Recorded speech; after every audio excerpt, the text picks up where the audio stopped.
Maurice, how are you? What's good, man? I'm doing great, and I want to welcome everybody to the Real Racquetball Show. Glad you're taking time to check us out.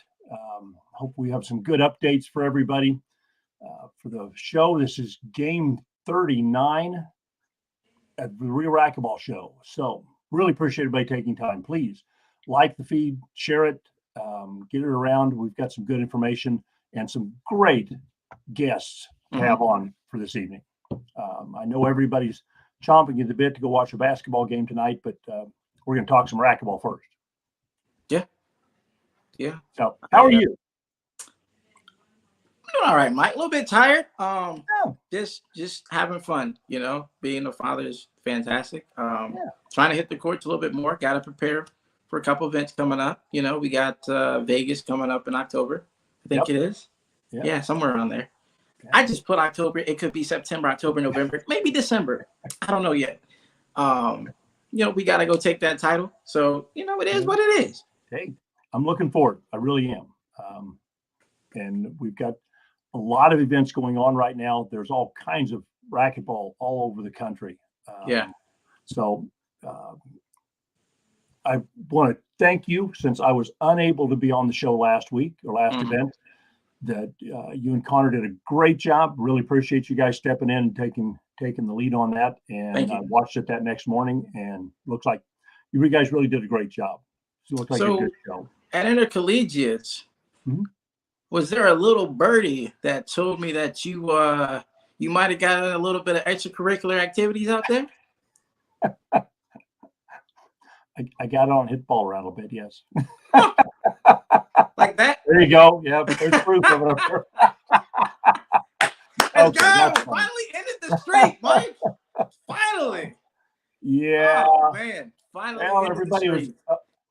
All the athletes were there. They were banging around all the courts, and it just making me crazy. So I borrowed a racket and a ball and went on and banged around a little bit. Found a court. Nobody was around. I didn't know Renee was taking pictures. So I love.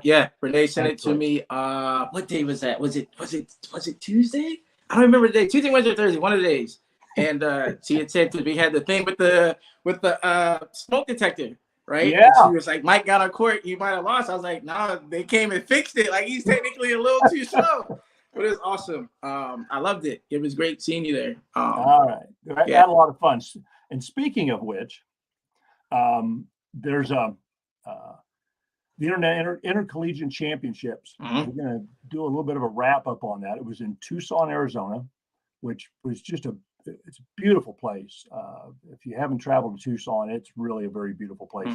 And it was the March 23rd through the 26th. And we had about 90 players in it. Normally there's 180. It's about half what it normally is. But a lot of the universities struggled with allowing their teams to travel still because of COVID. But we spoke with most of them, and they're excited. Their teams are growing, and they fully expect to be there next year. So I don't think it's a matter of the teams have dissolved. They're just still fighting with COVID. And all of the coaches I talked to, their teams were growing. There was a really interesting aspect about collegiates that was due to COVID and the lack of having championships and students being able to be on the courts. As I asked a question during the award ceremony of how many students was their first time being there, and it was like 75-80% of them were all first time being there. So, and in talking with all the coaches, they said more than half of their teams had only been playing for about 3 months. So there are a lot of really new players competing at the Intercollegiate Championship that by next year will really be, they'll be coming into their own. They've got good coaching. They got good places to play at these universities. So we're really expecting collegians to be strong going forward. And I've got to really have to thank, and I spent a lot of time during the award ceremony thanking the coaches. They put in hundreds of hours coaching and recruiting and getting teams together. So it really is a strong essence. And we just weren't sure how many of the players were going to be back after this long layoff, and the university's closed and wouldn't let anybody on the campus. So it's tough. And with that, we want to invite a special guest Annie Roberts is with us. She's going to come on and join us. Annie, welcome to the show. How are you? Yes, doing great. Thank you guys for having me. Yeah. Well, we like getting you on the show. You're one of the up and comers, and you really showed well. You won the women's #1 gold, first place in the Intercollegiate, and the women's doubles first place with your partner Alondra. Yes, Alondra. You guys just really played well. I got to watch a couple of your matches, and you can tell you've been on the court a lot and kept your practice up, working hard. So tell us a little bit about the event and what your thoughts are on it. Yeah, it was a great event. I mean, like you were saying, how it was a lot of people's first time. It was me and Alondra and I's first time as well, even though I'm a second-year student at our university. You know, with COVID, we didn't have it last year. So super thankful that we were able to do it this year and that our school let us go. But yeah, it was an awesome tournament to prepare for. Me and Alondra got to play doubles together when I was competing in juniors. So it was so fun to be able to like go to the same school and keep that up, because I really love playing with her. And she's such a hard worker. Unfortunately, she got injured last year, and she's just been working through that. She's also a full-time student. So yeah, it was awesome to be able to compete with her. And we had some tough matches. Semifinals and finals got pretty good. But yeah, I'm really glad we were able to do that and represent UOP. And yeah, so it was really fun. That's neat. And there were, even with like half of the players being new to the game, the ones that were there that had been there before were good quality players. There were a lot of really good matches, men's and women's both. So it was a good championship. I think that in the end, the universities and the individuals that won they earned it. They worked their tail off. Mm-hmm. So that was neat. Yeah. It was a really fun event. Yeah, it was really, I love the courts there too. So many courts. So there was a lot of action. Everyone was staying on time. And yeah, I had never been to Tucson, Arizona before. I'd been to Tempe, but Tucson was so beautiful, and I love the weather too. So we like it to be warm weather. So that was great there too. But yeah. Yeah, it was a really nice club, and the people there were very inviting, really nice. So I'm going to go through the men's team champions. Let's see. Oregon State took third, BYU took second, and Missouri took first place in the men's. In women's, BYU took third, University of Pacific took second in the women's, and Missouri took first in women's also. So overall, team winners were Oregon State took third, BYU was second, and Missouri took the overall champion. So Missouri, and I believe I was told that this is the first time Missouri's won the national championship in either in a very long time or first time ever. I don't recall, but they swept men's, women's, and team overall. How neat is that? So they've got a strong team. It's really neat. So in getting to Tucson and prepping for it and all those kind of things and all the athletes that you met there, what was your take on the missing the last couple of years and then having we were going to have the event. We didn't care how many people were going to show up. We were not missing it again.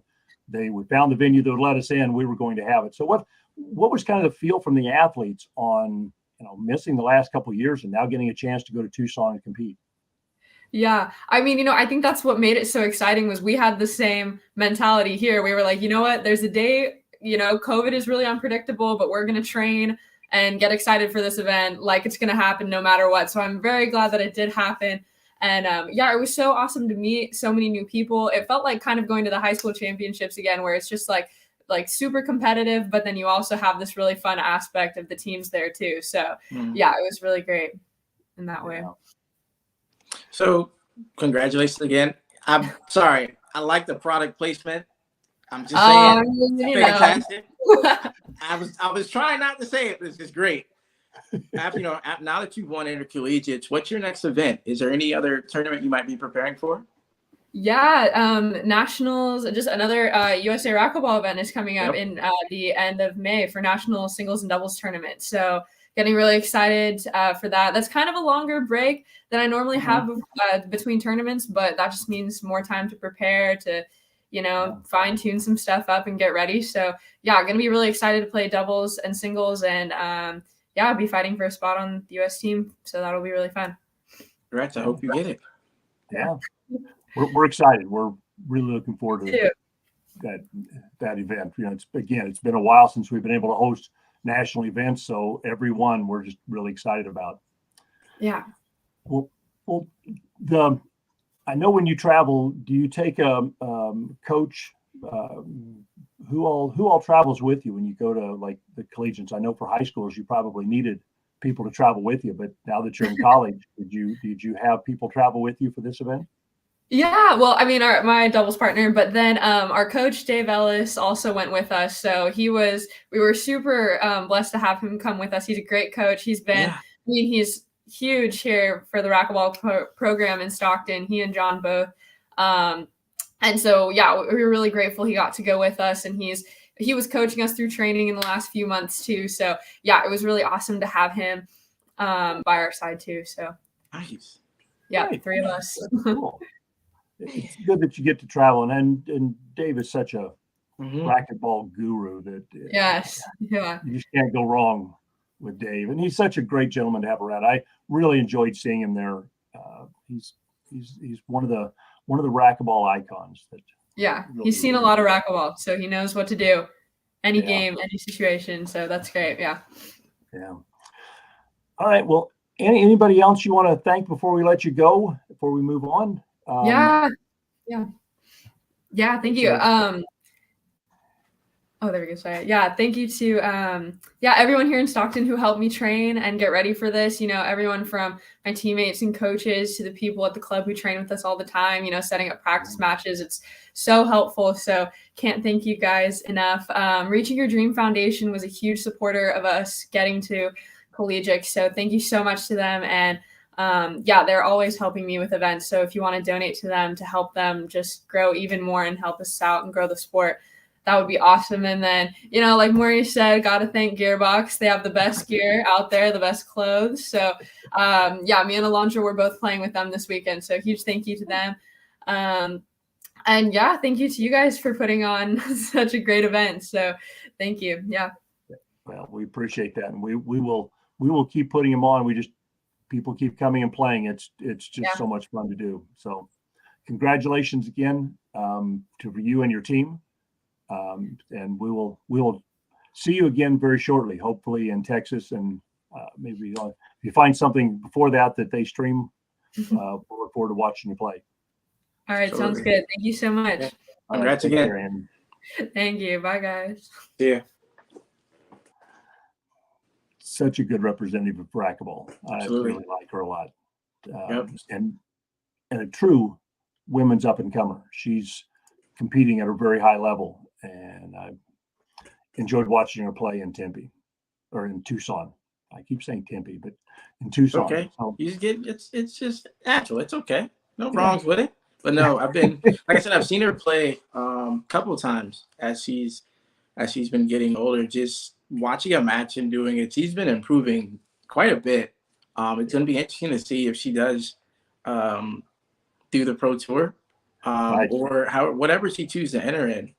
She's going to be a force, obviously, to reckon with in intercollegiates for a while. And like you said, just a great ambassador for the sport. Yeah, she really is. And she was mentioning her next event's going to be doubles and singles championship. Yes. May 25th and 29th, College Station, Texas, and A&M University. And I saw Lance Hall is in the chat box, said that he was there this weekend. And everything, my visit there is a beautiful facility. We need everybody to go onto the website, sign up. It's a team qualifying event. So you can either sign up to make the U.S. team or just come to watch them. It's going to be a great opportunity to watch them play. Of course, we'll have the Hall of Fame induction ceremony there. All of us that are board members get to go and join the board. So it's going to be a lot of fun. It's going to be a great week in Texas. You know it. First time. Yep. First time the national singles has been back in Texas in a very long time. Mm-hmm. So we want everybody to come down there and support it and make it a nice big event. And the other announcement is National Juniors. I worked on the website today. I expect to have it up probably tomorrow. We've got some things to work out with some of the rule changes coming from the IRF. We want to make sure that we're staying in lockstep with the team qualifying for them. Juniors is June 22nd through the 26th, and it's going to be back in Des Moines, Iowa again. We had such a terrific time there last year, and they were so welcoming. It's a nice, beautiful, easy location to get to in the center of the U.S. So this year we're going back to Des Moines, Iowa, June 22nd, 26th for the Junior Nationals. So I'll have the website up probably tomorrow, but if not Wednesday for sure. So you'll be able to get in, enter, make all of your arrangements. I know the hotel deals are being negotiated and signed now. So we're excited about going back. They're such a terrific community. That was a fantastic event. Yeah, we've heard great things about what they're doing in that club, and we're looking forward to go back there. And we've got another wrap up we want to go through real quick. Okay. There was another event I think it was the same weekend of juniors. Intercollegiate? Not juniors, I mean collegiates. Or was it this last weekend? I don't know. My brain's gone. But we're going to talk about Beach Bash, some outdoor racquetball. And we're going to invite in a couple of the special guests that took first place in the women's doubles pro division. And if we can invite in Katie and Erica to join us. Oh, Erica. Hello. Oh, Katie. How's it going? Hi. Welcome to the Real Racquetball Show. We really appreciate you guys taking time to join us. Tell us, first off, Katie, tell us a little bit about yourself. I don't know if I've ever met you. I've probably seen you play if you've played in Vegas or some of these other places, but tell us a little bit about where you're from and how you and Erica got hooked up to play some outdoor.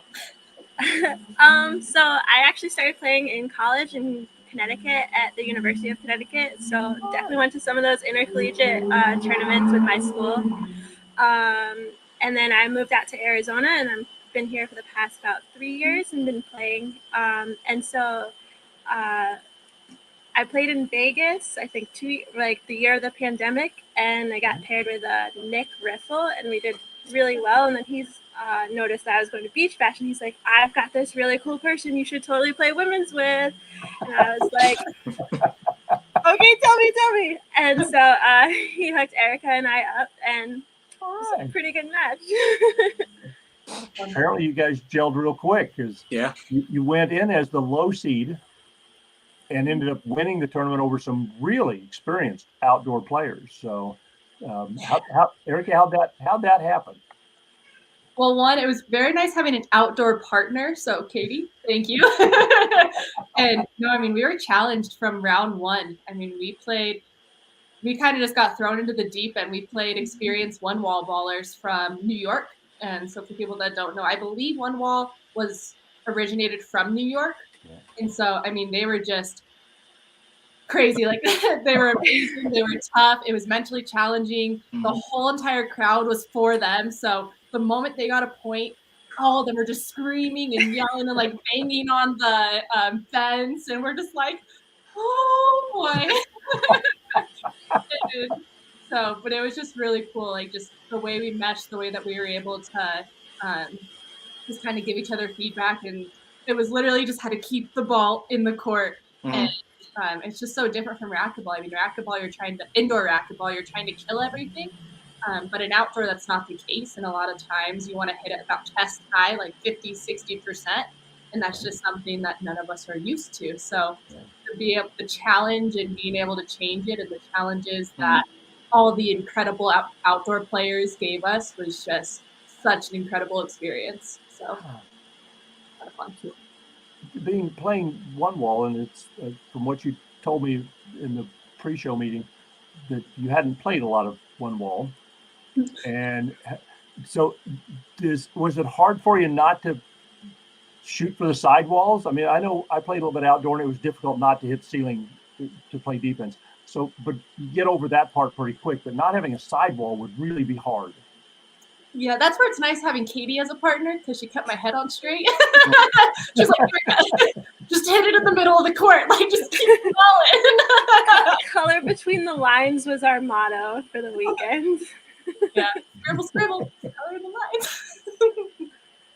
But no, I mean, all the tournament directors were awesome. Nick especially, he did a great job. Peggy did a great job as well. I mean, they gave us a rules explanation before coming there and sent us a video. So it was kind of that, like, you know, the YouTube and can-do attitude. So just showing up and watching the video, and then all the outdoor players, it's just, they're so welcoming. And so the first day that we were there, we're playing them, they're like, no, like, you did this wrong. We'd stop mid-rally, and they'd be like, this is where you want to stand, or this is where you want to stand. So it was just so cool how nice they all were. And nobody, like, everyone knew Katie. This way, sorry. Nobody knew me. And so it was just how they welcomed us into their community, because that wasn't my world. And I just felt like they were family that I never met. And gosh, if you guys haven't been to an outdoor tournament, it's phenomenal. So are you hooked? Is that going to be in your tournament schedule now? Be outdoor? 100%. Beach, outdoor, and racquetball, and good people. I mean, what? What's not to love about it, right? Exactly. And you come out champions. Definitely, it was a lot of fun. So now this is the first event for the I think I'm gonna call it the LPRT Cup, right? The 3 events to where it qualified. Do you two plan on going to? Is it what's the next one? Outdoor Nationals? Is it? Yep. Yeah, Huntington Beach, California, in July. Yeah. Do you two plan on going there and potentially linking up again, trying to make the other event to gather those points for that bonus at the end? I'm not trying to play matchmaker. I'm just saying, don't look. If it don't happen, that's not my fault. Let me just say that now. A question that wasn't ready to be answered quite yet. I plan on going to at least definitely the one in July, and also I think the third stop is Vegas in October. Yep. So, there we go. I would love to I haven't looked at the LPRT schedule, honestly, or other event schedules, but I mean, I can't get a better partner than Katie over here. I mean, we got our first championship together. So definitely to look at the schedules and how it all ends out. It's the Team Root Outdoor Nationals presented by ProKinetics, July 14th and the 17th in Huntington Beach, California. That's the next step in that championship series that Maurice mentioned. So anybody that's looking for the next one, put it on your calendar. I've been lucky enough to go out to Huntington Beach, and boy, what a beautiful facility that they have out there. So if you get a chance, put that on your calendar. And well, really cool that you guys went to this one and Beach Bash and took home a champion. There was a lot of great. I got to see some of the streaming. I know outdoor is tough to stream just because you're trying to use Wi-Fi and run cables out to the courts, and they've always got challenges with that. But I thought they did a really nice job of streaming the Beach Bash. Was able to watch some of the matches, so it was a really something I think everybody in the country is really catching hold of. And the team that put those on, Mike Coulter, Vic, all the tournament directors, everybody involved in that, they all just work so hard and work so well together to put these big events on. So, Katie, tell me a little bit about while you were there, who all helped put that event on? Who were the big sponsors and the players that put the Beach Bash event on? I hope I get them all. So I know Vic used to run it, and he was, as Erica mentioned, a great help. I'm not sure how much each person's involved, and then Peggy, also a great run this tournament. I think it was her first time. She took over for Vic. Great. Mike Coulter. It's tough. I'm definitely missing people. Like everyone that ran the tournament, it's just it was a phenomenal time, and you could tell by everyone out there that it's one that everyone wants to come out to, and there's a reason it's growing, and there's a reason that so many of us indoor people are starting to hear about it, and that's because what you guys are doing is contagious and it's getting noticed. So just a huge thank you for everyone we missed or didn't miss. Meant a lot. Well, and part of why you say that, this is the first time you've really gone out and played much one wall. I think part of what the indoor people can take away from that is that you can transition, go out and play outdoor, 3-wall or 1-wall, and the transition's not that hard, that you don't have to relearn the game to do it. At least that's what from Erica, from what you're saying, that's what I would take away from that the transition's easier than what I would have thought it would be. So I think it depends. I think definitely when you play against these 1-wallers, I mean, these people are tough, and it's just like you hit a shot that's good in indoor, and they just re-kill it, and you're like, what the heck? They have amazing hands. Like they can get so much that you wouldn't even think, and then all of a sudden it's like, what? Oh boy. 100%. And I think it just vice versa, like the 1-wallers, we want them to come play indoor, and they want us indoors to come play outdoor, and it's just racquetball in general. We're just a big community, and we're a big family. So it's just one of those things, no matter where you go, you're going to be treated like family, because that's the sport that we have, and that's what makes us really special. Yeah, that's really neat. That's one of the great things about racquetball is the social aspect and the welcoming everybody is. It's a great community to be involved in, for sure. Yeah, and the outdoor community is different. It just really is. The whole atmosphere is different than the ones I've been to. To bring lawn chairs and barbecues and blankets, and you just go out and everybody shares and everybody has a good time. Yeah. So that's really neat. I like that aspect of it. So, all right. Well, I think, Eric, if I can get you to stay on a bit. Katie, it was wonderful to meet you. We're going to let you go. We're going to chat a little bit about the Pan Am Championships. So congratulations on your championship win. And look forward to seeing you probably in Huntington Beach and maybe in Vegas. Sounds good. Thank you so much for having me. Hey, congrats.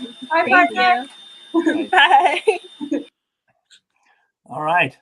Let's chat a little bit about the Pan Am Championships coming up. Love it.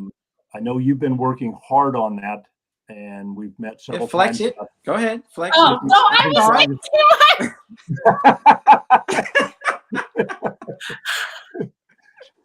Anyways, so okay, if we're gonna do it, we might as just kidding. There you go. Do it. So I want to first off, I'm going to tell everybody who the team is. Alex Landa, Jake, and Sam Bredenbach are the 3 men on the team. Yes. Rhonda, Kaylani, and Erica, yourself, are the 3 women on the team. And I've had multiple people since we put the announcement out of who the team members are reach out to me and say what a strong team this is going to be. And I think both men's and women's side are really going to show well at this. So we're really proud of all the work that everybody's put in to make the team and to make this tournament happen. I'm going to let you talk a little bit about it. And just for everybody else's information, it's in Bolivia. They're leaving on the 6th, which is this coming Wednesday. The team gets on plane, flies to Bolivia on the 6th, and starts competing on the 9th. So there's not a lot of time to get over the jet lag and get settled in. You kind of get there, unpack, rest up for a day or so, and then get on the court and start going. So I'm going to let you tell everybody a little bit about this. A little bit of a different journey to get to go to the Pan Am Championships. So I'll let you tell everybody a little bit about how that happened, because you were instrumental in all of it. Definitely. So we have a lot of huge events coming up. I mean, with COVID, a lot of events got pushed back. So example, this Bolivia trip got pushed back. So to have Guatemala, which is World Championships, which we brought back the Gold Cup for the first time since 2014. That was huge for us. Yes.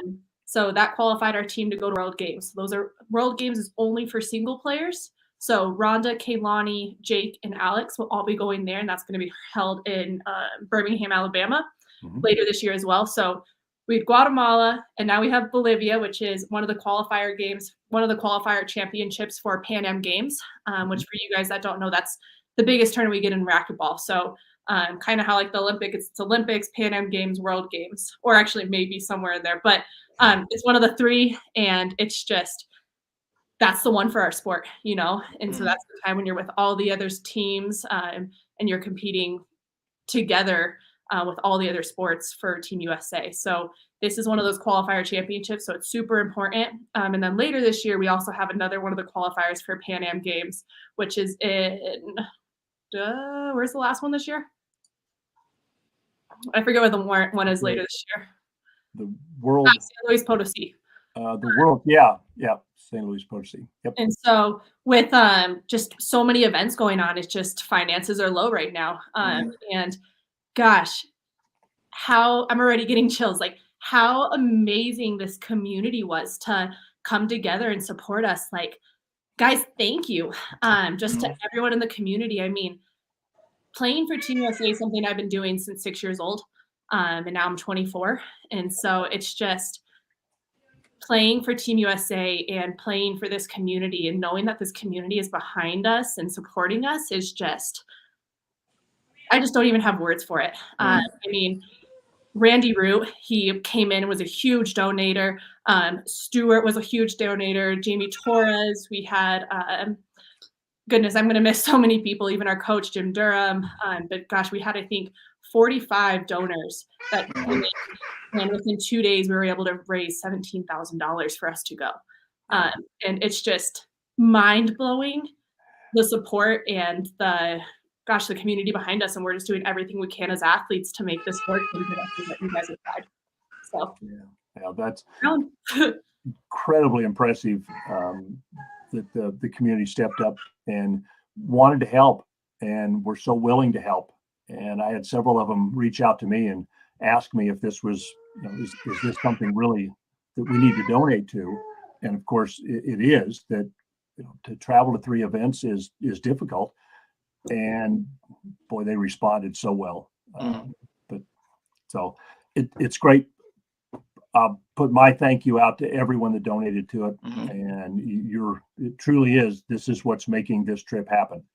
Yes. So really fun. And travel is expensive. Traveling international is really expensive.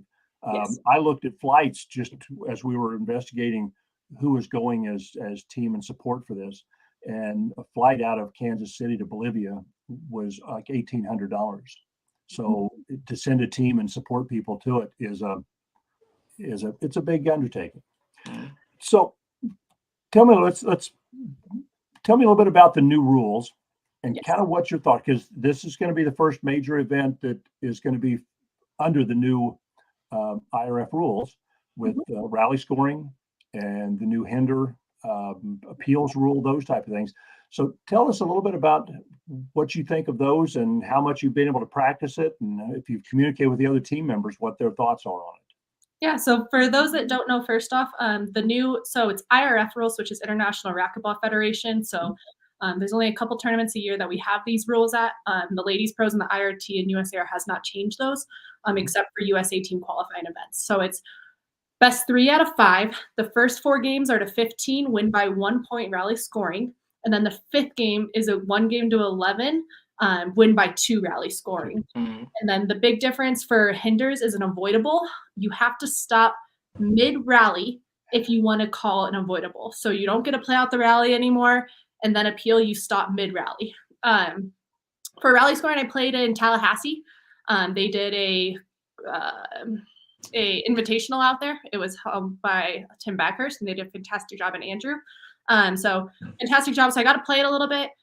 Truthfully, I mean, I've heard that it's supposed to change our mentality, but when I'm receiving the ball or serving the ball, I want to win that point. That rally, I never go into a serve thinking, oh, like, yes, I can skip this ball because I have an extra, I can go back and receive and I'm not going to lose a point. Like, no, if I'm getting a setup, you better bet that I'm going to get the point and I'm going to win that point.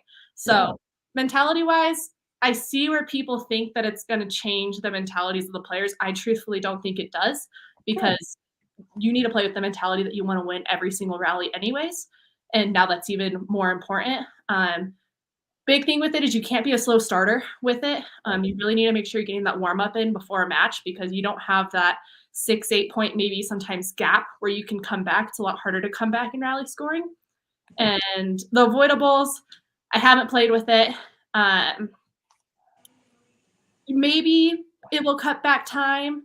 I can't really say on it just because I haven't played with it yet. So I'll be really curious to see how it goes. So I can't say anything negative about it, even though I'm kind of like curious how it's going to be because I personally haven't tried it yet. So that would kind of be a little bit of something not truthful. But, you know, at the end of the day, ball never lies. So next rally, you better bet I'm getting it if my avoidable ends up being or 2 bounces or something becomes a loss of a point because I stopped rally. So it'll be interesting, but I'm excited to play it. Yeah, that's cool. And so you've played some of the rally scoring. What's your thought on it? Because this is, you know, like I said, the IRF is putting this, it's put in place, and they're going to put it in place.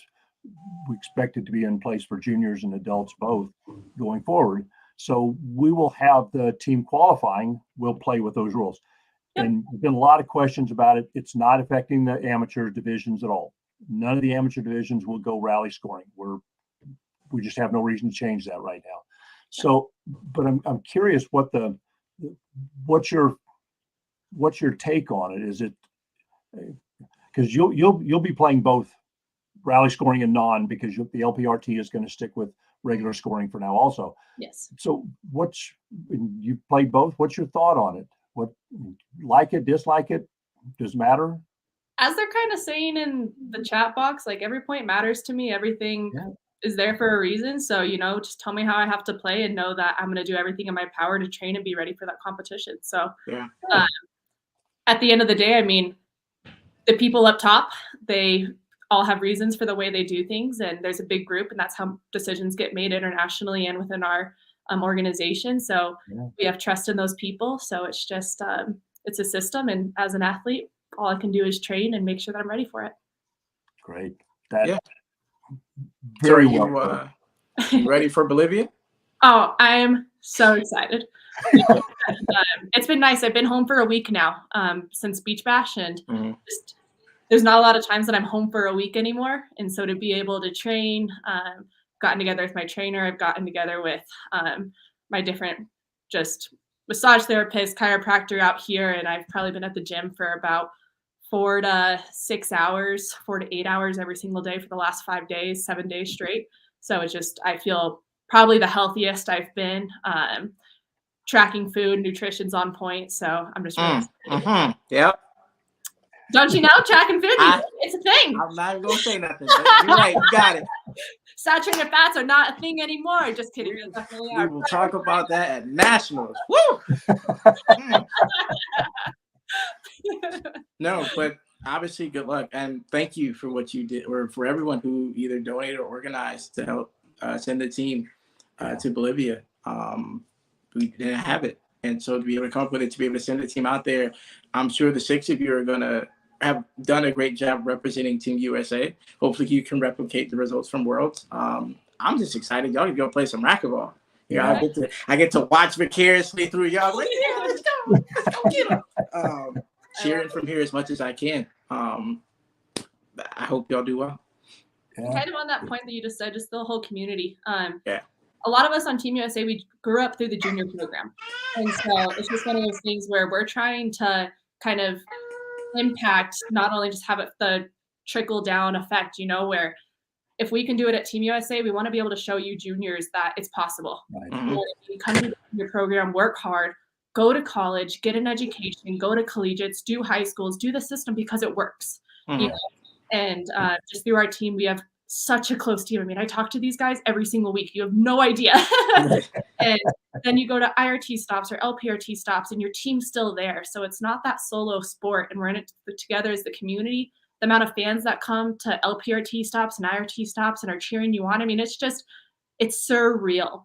And so it's just, we really hope that as adult athletes and being part of Team USA, that you guys are seeing the hard work that we're putting in, and that it's all about the community and just showing that the system works. Yeah.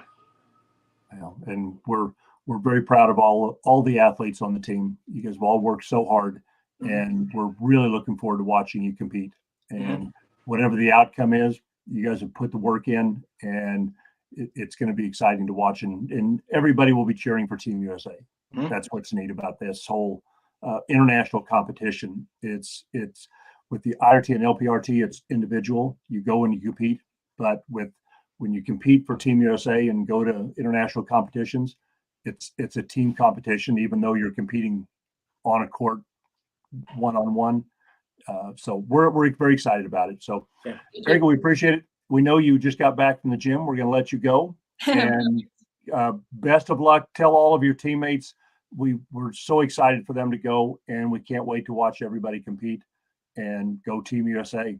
Thank you guys. Appreciate it. Go Team USA. We'll be trying to keep everyone updated as best as we can. So follow all of the team's platforms and things like that, and we'll keep you guys updated. So thank you guys. Fantastic. Absolutely. Take care. Bye. Bye. That was awesome. That is awesome. Yes. Yeah. She's just, again, we've got such good people representing Team USA. So this is really going to be great. All right. Well, we've got one other Real Racquetball champion. We are working to name a Real Racquetball champion on our next show, which will be the April the 18th. It will game number 40. I can't believe we've done 40 of these. Wow. With game number 40, we expect to have a Real Racquetball champion guest on our show. So we ask everybody, please tune in. Be sure and send in nominations. If you have somebody doing something great for racquetball, please send their name and a short story about what they're doing to cshane@usaracquetball.com. We want to recognize and bring those people on, let them talk to our community and tell them what all we're doing for racquetball. So, yeah. Maurice, great show. It's a good guest. It's been a lot of fun. It was great. Congrats to Annie, Katie, Erica again on your victories. Absolutely. Everybody watching the video, like and share it. It's blowing my mind because I can't say hashtag get Mike Wedel on a racquetball court. Like ruined my experience. Like I loved it. Took that away, didn't I? I can't even say it no more. But no, reach one, teach one. Please like and share the video. Yep. Any nominations, like Mike said, please send them to Shane@usaracquetball.com. We always want to recognize anybody doing something productive for our sport. The sport's not dying. It's just stagnant right now, and it can grow, and memberships can increase as long as we show everybody.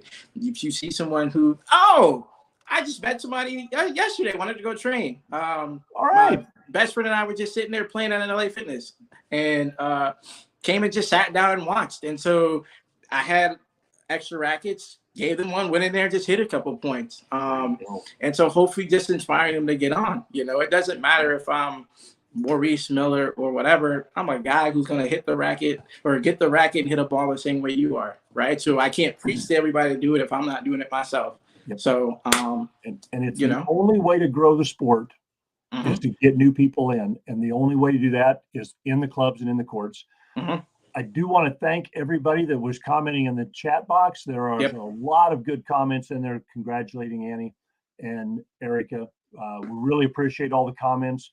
We read all of them, and it really does make a difference, and it helps us decide what we're going to have on the show. So thank you all so very much for watching. We really appreciate it, and we look forward to being back on the show April 18th. Yep, I'll be there. Maurice, take care, my friend. See you, Mike. We'll bye, everybody.